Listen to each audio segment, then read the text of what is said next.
Welcome, parents. Happy Tuesday. I'm excited to be digging in, talking to you about asthma and allergies. So you may actually have a child at home, or maybe you as a parent are suffering from either asthma or allergies. This is definitely the time of year, getting into fall, getting ready for winter. For those of you who are in the Chicagoland area, you know what I'm talking about. We're all bracing ourselves, and we can't ignore the elephant in the room. You know, we are going through a pandemic still as we speak, and there's still a lot of uncertainty going on in what lies ahead in the months coming up. So what I wanted to make sure that we hit on is how that immune system works, you know, how allergies happen and asthma, and what you can actually do about it. But I did want to share a quick win before we get started. So I'm taking care of a 19-year-old. So she's a college student. We'll call her Tina. And she began at our office about a week, oh my goodness, that would be amazing. A year and a half ago. And she had suffered from chronic migraines, allergies, and a guaranteed ear infection once a year, still at this age. So since about age 2, really, that's what her and her mom could remember to that point. And the great thing is, for the first time ever last winter, no ear infection. Allergies have been totally manageable this summer, and it feels like this has been a tough allergy season for the Chicagoans out in this part of the country over the summer. And we know that any time that the temperature and the weather changes, it's another thing for us to adapt to. So if you throw stress into the mix, then it just makes for a tougher time on the body to be able to do what it's designed to do. My name's Dr. Michelle Doherty. I'm a pediatric and family chiropractor, and we are going to be talking about that neuroimmune response. And for some of you, your big thing is, we hope we don't have to go to the emergency this time. We have been through the steroids and the medications and the inhalers and the anxiety and all of this stuff, and we want our kids to be happy and healthy. We don't want them getting stressed out and worried about, oh my goodness, can I participate in this sport, or can I do this or that? And now, at least with most of us here in Illinois, we are remote learning. There are some of the private schools that are doing in person with all the necessary precautions, but for many, whether parents have chosen to homeschool or do remote learning, now we're off to ourselves, so we're not having some of those same exposures, but it may raise some other concerns. So we want to get right to it, and we're going to share our screen here. Okay. So the big thing is that usually asthma and allergies, they'll start to rear their ugly head and make themselves known by around age 3, if it is going to start that early. And with some kids, maybe they don't have full-blown asthma, but maybe they are having yearly croup, which, if you've ever heard that seal bark, and I can speak to it because my son does not have allergies, but from the time he was 3 years old, for the next 3 years, he had croup once a year. Now, thankfully, I recognize this stuff, and doing what I do, we were able to get ahead of it and around it, and it wasn't something that dragged out, and we ultimately were able to stay out of the emergency room, and we didn't require steroid treatments. But from many of you moms and dads that I hear from, it's kind of scary. And then if your kid has asthma, I'll be sharing a little girl's story named Mary. It's frightening for the parents. And of course, our poor little ones, they're feeding off of our energy.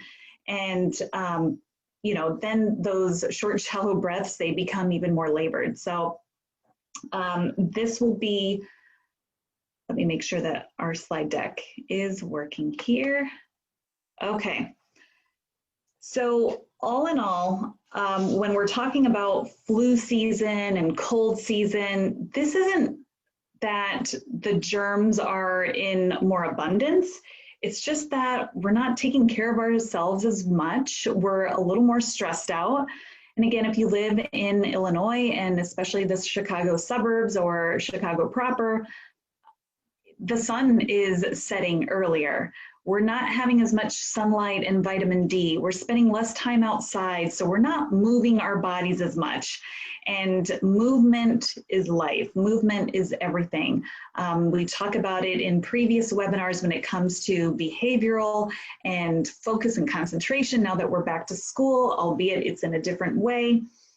Knowing that we have the holidays around the corner, maybe we're used to visiting family or having them visit us, and now that's not happening. Usually we're stressed out by being with our family as much as we love them, and now maybe having to do it virtually.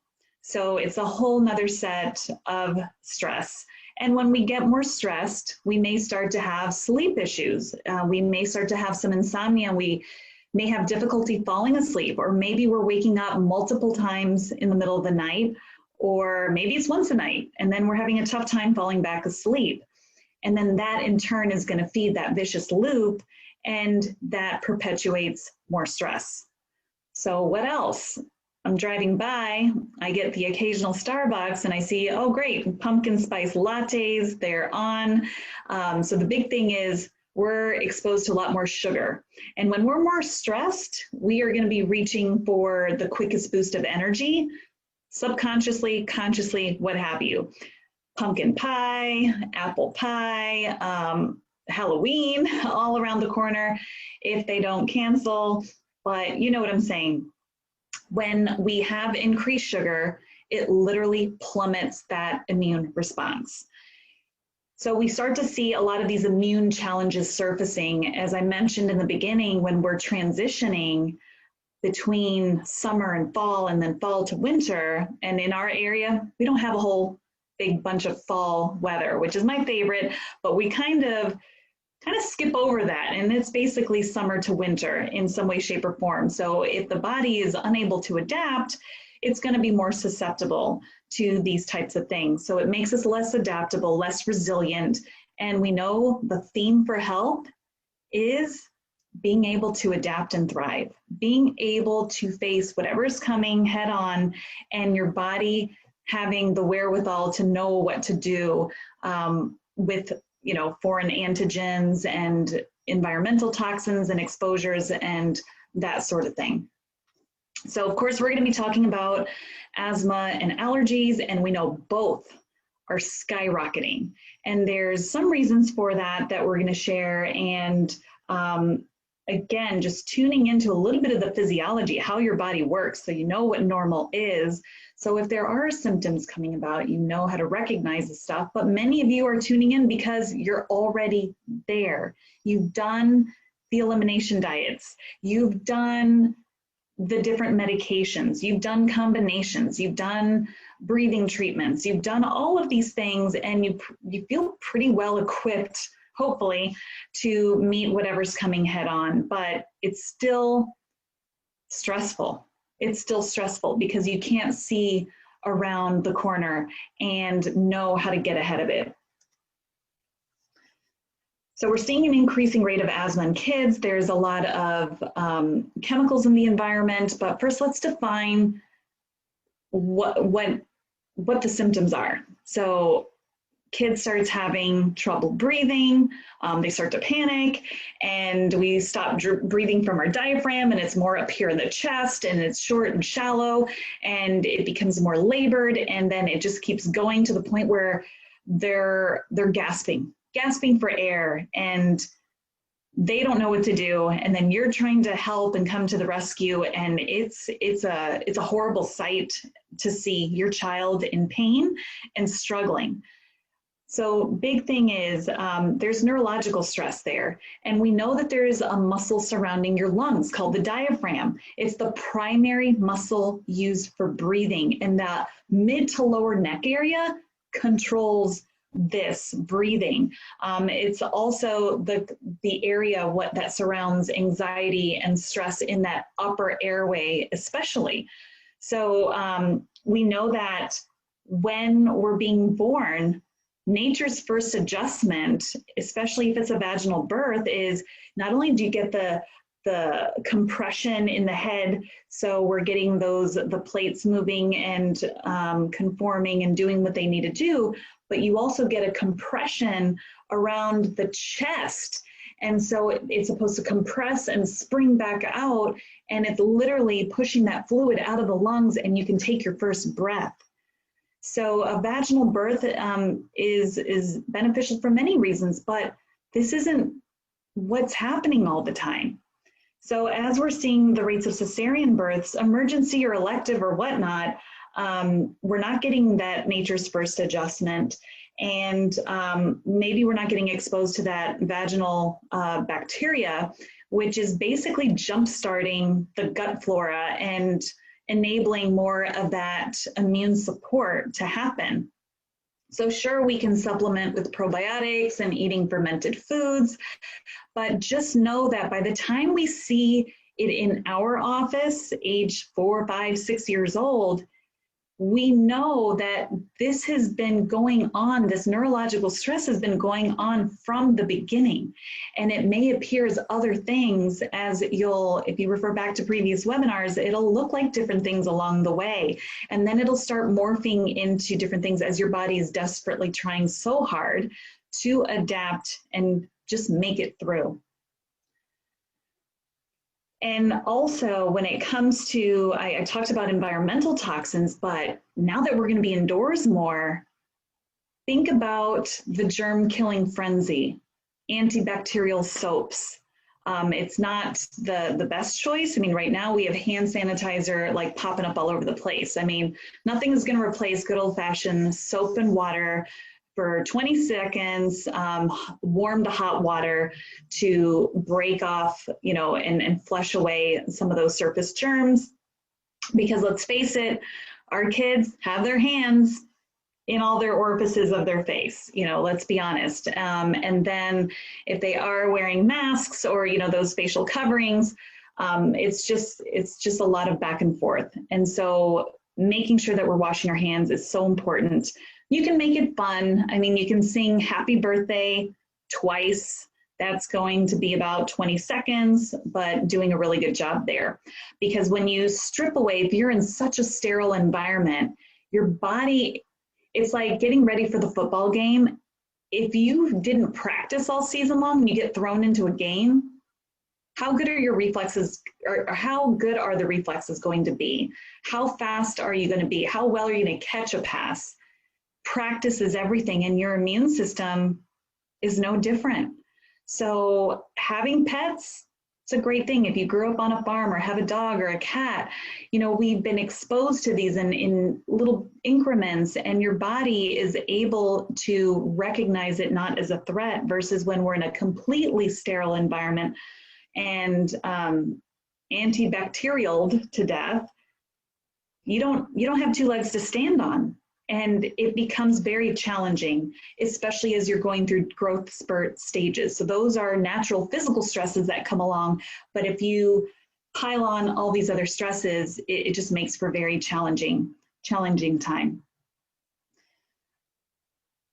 And I wanted to just share some quick research. So the Journal of Vertebral Subluxation shows that after getting chiropractic care, that there have been 45% decrease in asthma attacks.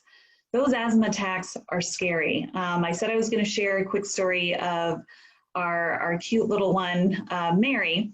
So she came to us when she was just shy of 4 years old, and she'd been having asthma and asthma-related attacks since she was about 2.5. She was an emergency C-section, and she has a lot of food allergies. Mom had a lot of prenatal stress. This is why we do a very thorough history, because it's not just a matter of what's happening after your baby is born, but labor and delivery, prenatal period. Was it difficult to get pregnant? I mean, all of these things count, because mom and baby are sharing a lot of the same resources, especially those first 2/3 of the time that you are so closely bonded in utero. So Mary, she had been on inhalers, had been hospitalized 5 times. And, you know, mom especially had been very distressed, you know, because she feels helpless. And she's always looking for the latest or the best natural remedy because she wants to try to do things in a more holistic fashion. But, you know, as we tell everyone, time and place for everything. And since she had began chiropractic care, she hasn't had another asthma attack. She hasn't needed her inhaler. She was able to actually have more play dates at the playground because she was reacting to everything in the air. And now, you know, she's, you know, getting checked, you know, on a consistent basis. And it's supporting how her body has always been trying to work but had such a difficult time. So I know that there's other Marys out there and more extreme cases, milder cases, whatnot, but ultimately we have to make sure that the foundational system is working as good as possible. So talking about allergies here, we know that it could be outdoors, it could come from food, it can just come from, you know, what's in bloom at the moment. Is it your own pet? We know that your nervous system, your body is going to perceive these as threats and it's going to try to respond accordingly. But it's not just pollen, right? We know that, first off, what are the common signs? We get the itchy, watery eyes, the runny nose, the sneezing, the skin rash or breakouts, coughing, things like that.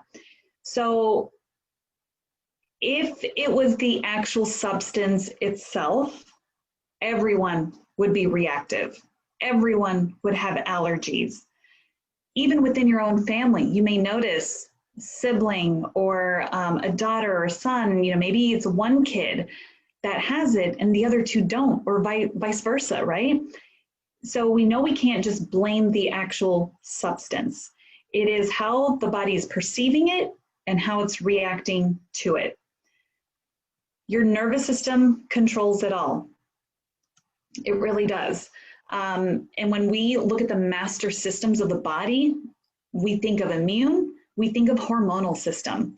And especially with our littles, as they're going through different stages, puberty, and then the different growth spurts in between, it takes a lot of energy to be able to navigate those waters. So it's important that things can toggle between stress mode and calm mode, because that way you become more resilient and adaptable, and you can take things in stride as you're going through the various stages of growth and development. And as I mentioned before, about 70% of the immune system is in the gut. So the other 30% is more neurologically based. So we are going to chat quite a bit about that. So without getting too nerdy, I mean, granted, I'd love to expand on it, you know, one-on-one if that's where you need. But the 30%, that neurological component of the immune system, has 2 modes. We have Th1 immune response, Th2. Th1, I like to think of as more you're externalizing, you're trying to just get it out. So when it's presenting the skin, it could be more of a rash or eczema and things like that. Itchy, scratchy, watery eyes, runny nose, sneezing, just trying to push things out of the body. These are allergies. So it's just a constant repetitive cycle of just trying to push, push, push out. Th2, I like to think of a 2-pronged approach. They're going to flag it and tag the invaders. And it's very systematized. It's very intelligent. It knows what to look out for once it's cleared the invader. It's almost like that muscle memory. It's going to remember, and then if it sees you, it's going to make sure it's not going to be seeing you for long because it's tagged you. So with that, that's going to be more that antigen specific, and promoting that Th2 where you have that memory. You need to have an adequately working parasympathetic nervous system. two modes of the nervous system. You're either in sympathetic overdrive, fight or flight mode, which our bodies are designed for short-term bursts of that. So you do need that. It's not the bad guy. We just don't want to be living there long-term. Then we have the other half. We have the calming side, the healing side, the digesting side, the sleeping side, the focus side, the calm side, the growth and development side. So when we are encountering a foreign antigen, an invader of the immune system, you want to know that that brake pedal can kick in and you can activate it and it can recognize, flag, tag, eliminate. That is the goal. Chiropractic helps build up that parasympathetic response, which is crucial for immune building, immune regulating, immune supporting. And all in all, it comes down to adaptability. That's one of the definitions of health, is how well your body adapts to stress. And stress isn't just emotional, but it's physical, it's chemical, environmental, and now technology. You know, that's a whole nother and a topic for probably a future webinar. But when you think about our buckets being full right now, as I mentioned, we might be moving a little bit less, so that's going to be a physical stress, just as if you are working out hardcore 7 days a week without a break or improper lifting, but also being inactive is just as bad. Sitting is the new smoking. We have more chemical stress. So we're having a change in season and there's different things out in the environment. And as I mentioned, you know, pumpkin spice latte time, there's just more sugar, there's more treats, there's more this and that, and less fruits and veggies, maybe less water, what have you, because we're not craving it as much. So it's harder for your body to get rid of and flush out things that really don't belong and don't have any business being there. And then, of course, mental emotional stress, as I mentioned. It could just be the fact that we are in a pandemic and we're not sure if there's going to be another shutdown or if our kids are going back to school before the end, before 2020 is up, or going into the next year within the same school year. So there's that component. If you're working from home and trying to juggle remote learning, or again, you know, maybe family is, you know, a big component that you need to lean on, and maybe not being able to see them in person this year, or maybe you are seeing them in person and that's stressful. I mean, it's all of the things, and the holidays, like still trying to make it a magical time and figuring out Halloween and Christmas and Thanksgiving. It's a lot. It's a lot for all the parents, and the key is one day at a time. Get support, surround yourself by your tribe. So I mentioned that I was going to share 5 tips to support a titanium immune response and just having a healthier system in general. Now, if you become a less desirable host, so, you know, we're well hydrated, we're sleeping well, we're managing stress, we're eating the colors of the rainbow that's in season and local, because all of your fruits and veggies, they have different vitamins and minerals. And it's kind of interesting that not everything's in season all year round. It's because nature's giving you what you need at that time of year. So becoming a less desirable host and moving that body. So in a previous video, we had talked about just having breaks from sitting, remote learning, remote working, all of those things. We need to still keep moving our body. So you can make the most mundane tasks like laundry. I don't mind throwing the stuff in the washer and dryer, just the folding and putting away. So that part 2 has been my hang up. But in either case, I mean, if your laundry room is in the basement, like ours is, you know, you can take smaller loads and keep going up and down the stairs, you know, skipping one stair at a time. Make it fun, use proper lifting techniques. And I'm still a fan of exercise dice. You know, if you need a break from remote learning or remote working, just taking a break out of your day and doing something silly and fun and get that heart rate going so that you are exercising your immune shield, if you will. Vitamin D, this is going to be the time of year that you may want to supplement. In our area, we usually recommend from Labor Day to Memorial Day because we're just not seeing a lot of sunshine. And we know that the effects go far beyond stimulating and boosting immune function, but it's huge when it comes to hormonal health because it's a building block for making a lot of these steroid hormones. So that's super important because as we know, in many with asthma, they're on steroids a lot of the time or taking care of croup, things like that. And how can I forget chiropractic? I would never forget chiropractic, but through our lens, we know that the key is being proactive, and being sick and being reactive to your health, it's costly. It's costly in our time, in our energy, our mental headspace. We know that if we have a healthier system, we're going to experience most likely illness less often. And if we do get sick, because that's just a natural part of exercising the immune system, quicker recovery times. It doesn't mean we're going to be down and out for a long time. So a natural boost from your immune system comes in the form of a chiropractic adjustment, which is going to stimulate the parasympathetic nervous system. As we said, that's more growth and healing mode. You can't be in growth and protection at the same time. The gas and the brake pedal, they can't be going on and you expecting to get anywhere because it's a halt. So if this sounds like you, I'm going to stop sharing my screen here. There we go.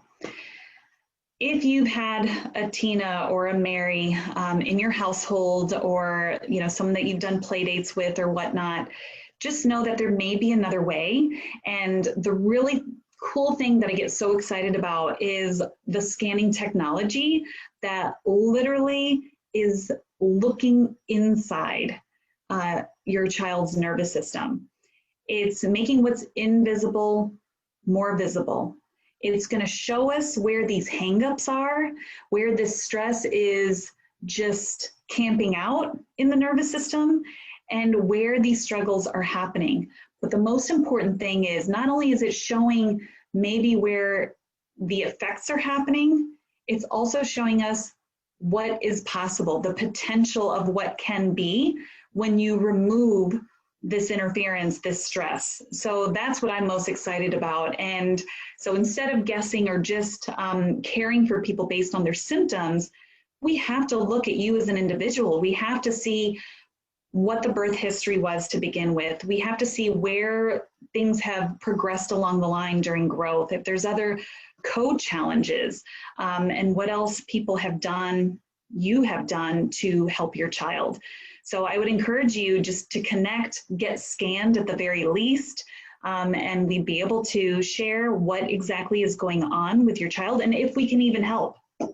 So you don't know until you get checked. So please call, direct message us. I'll be on for a little bit after this webinar to answer any questions the best I can, but I really look forward to connecting with you and starting this journey. Take care, you all.